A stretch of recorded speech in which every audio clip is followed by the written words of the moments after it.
The Mandalorian is back for Season 2. Let's break down all the Easter eggs and Star Wars references you may have missed from the season premiere. The wait is over. The Mandalorian Season 2 premiere has arrived on Disney+.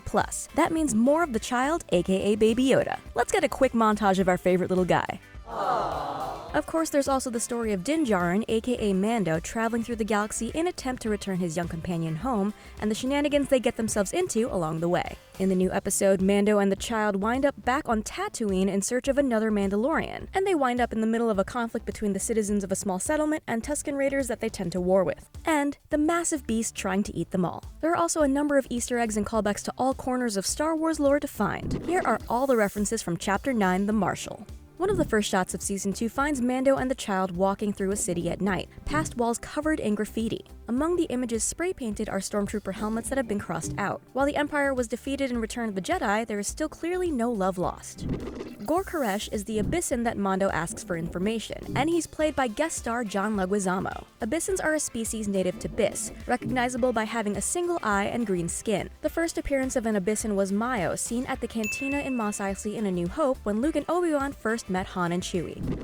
Mando takes the Child to a space fight club to get information on where to find the other Mandalorians. In the ring, two Gamorreans are duking it out. These green-skinned, pig-like creatures first appeared in Return of the Jedi.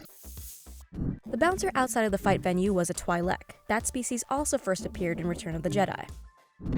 In this scene, Mando fights a Zabrak. While the species first appeared in The Phantom Menace, Darth Maul was a Dathomirian Zabrak, we also saw a few in Season 1, working as bounty hunters and fighting against Cara Dune.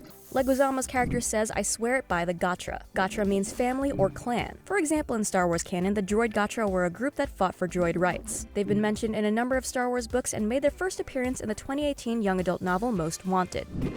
It's easy to love a bantha. A number of the massive hairy horned species pop up in Chapter 9, some meeting a less than happy end. They first appeared in A New Hope.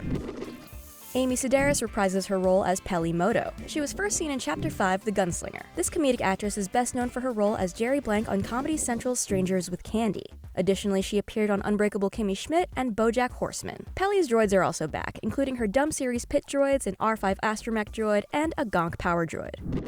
Mos Espa, which gets a quick mention, is a spaceport settlement that first appeared in The Phantom Menace. This is where we first met Anakin Skywalker as a child. The Boonta Eve Classic pod race that Anakin won took place at the Mos Espa Grand Arena. Mando's journey in this episode takes him to Mos Pelgo, a town on Tatooine that was first introduced in the Knights of the Eternal Throne expansion pack for the video game Star Wars: The Old Republic. This is the first time it's actually been seen though, as the game simply gives a small amount of information about it. Once Mando gets to Mos Pelgo, he meets Marshal Cobb Vanth, who also happens to be wearing some armor we'll discuss next. Vanth is the law in Mos Pelgo and is played by none other than Timothy Olyphant, who also played law enforcement officers in the Western TV shows Deadwood and Justified. As for the character, Vanth was first introduced in the novel Aftermath, in which he was a sheriff on Tatooine. If the Mandalorian armor Vanth is wearing looks familiar, it's because it's Boba Fett's. The color scheme, chest plate insignia, and shoulder plates are the same. At least, that's our running theory given what happens later in the episode. Boba Fett was last seen on Tatooine in Return of the Jedi, so it's definitely possible it's his armor. And maybe the cloned bounty hunter himself could still be there.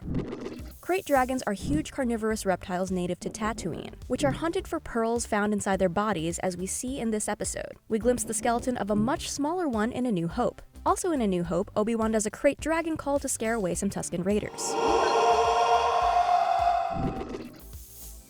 Boba Fett's old armor might not be the only item from Star Wars history that the Marshal has acquired. When we see him riding with Mando's speeder bike, it looks like he's piloting a slightly modified engine from Anakin's yellow pod racer first seen in The Phantom Menace.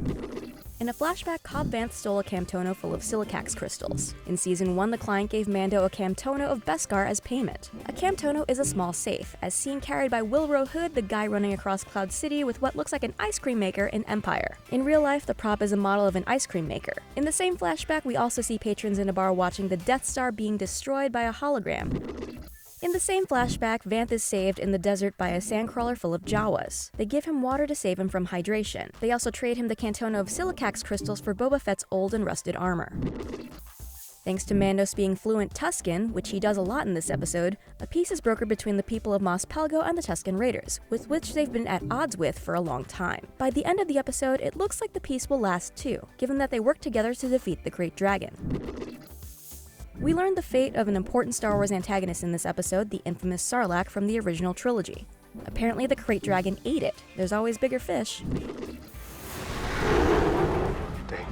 This isn't the first time the phrase Dank Farrik has come up on The Mandalorian. It was also said in the first episode of Season 1. Dank Farrik, that was close! And no, we still don't know for certain what it means.